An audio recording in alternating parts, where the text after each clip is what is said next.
Facebook থেকে প্রায় ৯০,০০০ মেয়েকে কিডন্যাপ করা হয়েছে। কিভাবে কিডন্যাপ করা হয়েছে দেখুন। ফেসবুকের মাধ্যমে প্রায় ৯০,০০০ মেয়ে কিডন্যাপ হয়েছে। ফেসবুককে ইউজ করেই ৯০,০০০ মেয়েকে কিডন্যাপ করা হয়েছে। তো যেসব মেয়ে বা ছেলেরা আছে তাদেরকে বলবো, বাইরে থেকে কোনো অজানা কেউ যদি ফ্রেন্ড রিকোয়েস্ট পাঠায়, কেউ কোনো রকম ভাবে সেটাকে অ্যাকসেপ্ট করবে না। আর আরেকটা নতুন দেখা দিচ্ছে, আমাদের থানায় এসেছিল ক্লাস 6-এ পড়ে একটা মেয়ে, 12 বছর না 13 বছর বয়স, ক্লাস 6-এ পড়ে। মেয়েটার মায়ের মোবাইলে ইনস্টাগ্রাম করে। ইনস্টাগ্রাম শুনেছেন, বাচ্চারা ছোটরা করে, বড়রা অনেকে শোনেনি, ইনস্টাগ্রাম করে। মেয়েটাকে একটা অ্যাকাউন্ট থেকে ফ্রেন্ড রিকোয়েস্ট এসছে, নাম বান্ধবীর নাম করে একটা রিকোয়েস্ট এসছে, বন্ধু এসছে। এবার সেটাকে কি করেছে, অ্যাকসেপ্ট করেছে, যে আমার বান্ধবী তো আমাকে ফ্রেন্ড রিকোয়েস্ট পাঠিয়েছে, আমি এটা অ্যাকসেপ্ট করি। দিয়ে বান্ধবীর সাথে কথা বলছে, দিয়ে কিছুক্ষণ পর ভিডিও কল করেছে। তো মেয়েটা ভিডিও কল ধরেছে, যে বান্ধবী আমাকে ভিডিও কল করছে, আমি ভিডিও কলটা ধরি। যখনই ভিডিও কলটা করেছে, আমি যদি ভিডিও কল ধরি, আমার এদিকে আমার মুখ, অন্যদিকে কার মুখ থাকবে, অন্যজনের মুখ। সেদিকে কি দেখা গেছে, একটা ছেলে উলঙ্গ অবস্থায় দাঁড়িয়ে আছে। সেটাকে কি করেছে, 10 সেকেন্ডের জন্য সেই স্ক্রিন রেকর্ড করে নিয়েছে, দিয়ে সেটাকে ফেসবুকে ছাড়ছে।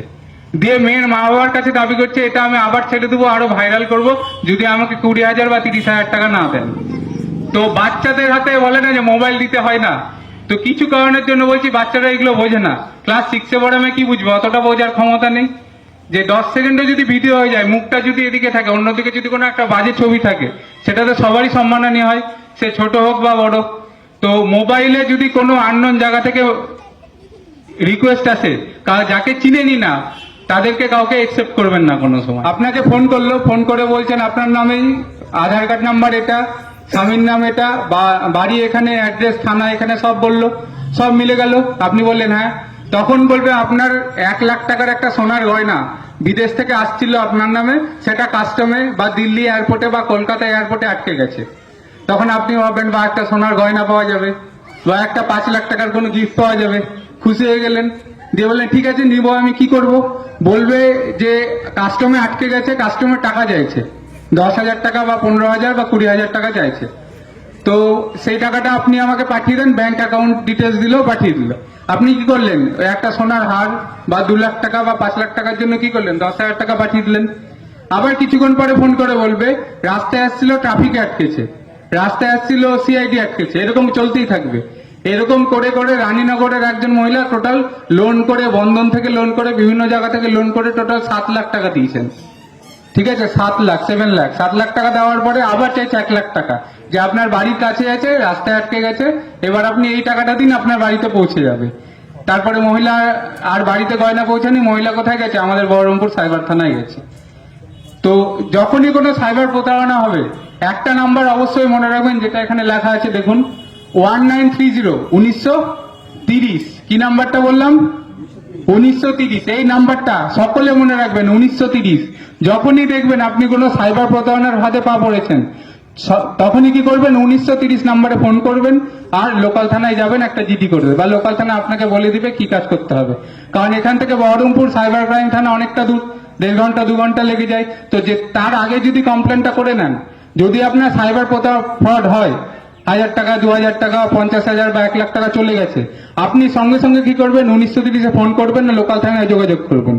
কারণ যত তাড়াতাড়ি 1 ঘন্টার মধ্যে কমপ্লেন করতে পারলে আপনার টাকা আটকে থাকবে। যদি 2 ঘন্টা, 3 ঘন্টা, 4 ঘন্টা হয়, টাকা কিন্তু বেরিয়ে যাবে। সেই জন্য বলছি, সাইবার থানা যাওয়ার আগে একবার লোকাল থানায় যোগাযোগ করবেন, আর 1930-এ একটা ফোন করবেন। তাহলে যতটা সম্ভব 1 ঘন্টা, আধা ঘন্টার মধ্যে কমপ্লেন করতে পারলে টাকাটা কি হবে, আটকে যাবে। আরেকটা নতুন টপিক এখন খুব চলছে, গোটা ইন্ডিয়া জুড়ে চলছে, ফোনে কথা বলতে গেলেও দেখবেন ফোনে কিছুক্ষণ ধরে বলছে, সেটা কি ডিজিটাল অ্যারেস্ট। নাম শুনেছেন? এবার ডিজিটাল অ্যারেস্ট এটা মেনলি হচ্ছে কোথায়, মেন টাউনে যেখানে ওই কোটিপতি, প্রচুর পয়সাওয়ালা বিজনেসম্যান বড় বড় হচ্ছে, তাদেরকে এটা হচ্ছে।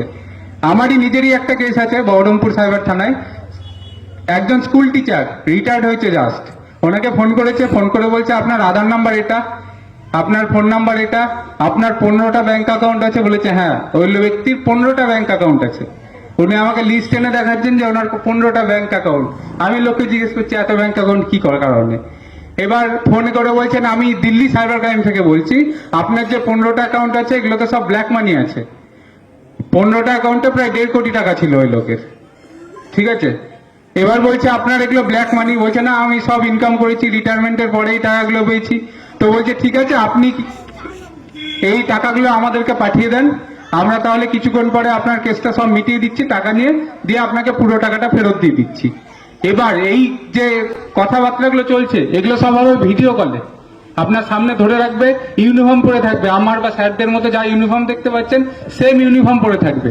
পুলিশ কখনো আপনাদেরকে কাউকে ভিডিও কল করেছে থানা থেকে, যে আপনি একটু থানায় দেখা করে যান, বা আপনাকে এটা অ্যারেস্ট ওয়ারেন্ট পাঠানো হচ্ছে, কোনো সময় ভিডিও কল করেছে? কোনোদিনও করেনি। কারো এসছে কি এখানে ভিডিও কল থানা থেকে? কোনোদিনও আসেনি। তাহলে দিল্লির সাইবার থানা বা কলকাতার সাইবার থানা বা অন্য কোনো ডিপার্টমেন্টের টাইম থাকবে না আপনাকে ফোন করার ভিডিও কল করে। কিন্তু এই ক্ষেত্রে কি করবে, আপনাদেরকে ভিডিও কল করবে। ভিডিও কলে আপনাকে সবসময় রাখবে, ভিডিও কল কাটতে দিবে না। ওই যে কথা বললাম, স্কুল মাস্টার মশাই রিটায়ার্ড আর তার ওয়াইফ দুজনকে প্রায় 4 দিন ধরে ভিডিও কলের মাধ্যমে অ্যারেস্ট ছিল। তারা যখন ঘুমাতেও গেছিল, ওদের সামনে মোবাইলটা চার্জে দিয়ে দাঁড় করানো ছিল, যে ওরা ঘুমাচ্ছে সেটাও দেখবেন। ওই মহিলাও সরকারি একজন কর্মচারী, মহিলা যখন অফিসে গেছিল ব্যাগের মধ্যে পার্সের ভিতরে মোবাইল সেটা চলছিল, মোবাইল কোনো সময় কাটতে দিত না তাদেরকে। দিয়ে এইভাবে অ্যারেস্ট করার 4 দিনের মাথায় প্রথমে 24 লাখ, তারপর 44 লাখ, তারপরে 26 লাখ টাকা দিয়েছে। টোটাল 90 লাখ টাকা দেওয়ার পরেও ভিডিও কলে কথা বলছে।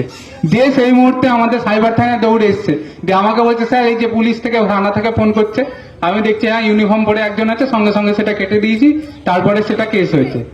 এবার যে আমরা যে 1930-এ ফোন করেছি, কিন্তু তিনি 2 দিন পরে এসছে, টোটাল 90 লাখ টাকা দেওয়া কমপ্লিট, তার 2 দিন পরে আমাদের কাছে এসছে। আমাদের কাছে আর কিছু করার নেই। এবার সেটা কেস তদন্ত চলছে, তারপর সেটা টাইমের সাথে কি হবে সেটা দেখা যাবে। তো এই গ্রামের দিকে এটা কম হয়, এটা মেইনলি বড় বড় শহরে। দিল্লিতে সবচেয়ে বড় হলো, দিল্লিতে একজন 1.5 কোটি টাকা দিয়েছে, ডিজিটাল অ্যারেস্টের শিকার হয়ে 1.5 কোটি টাকা দিয়েছে। এটা গ্রামের দিকে কম, শহরের দিকে বেশি।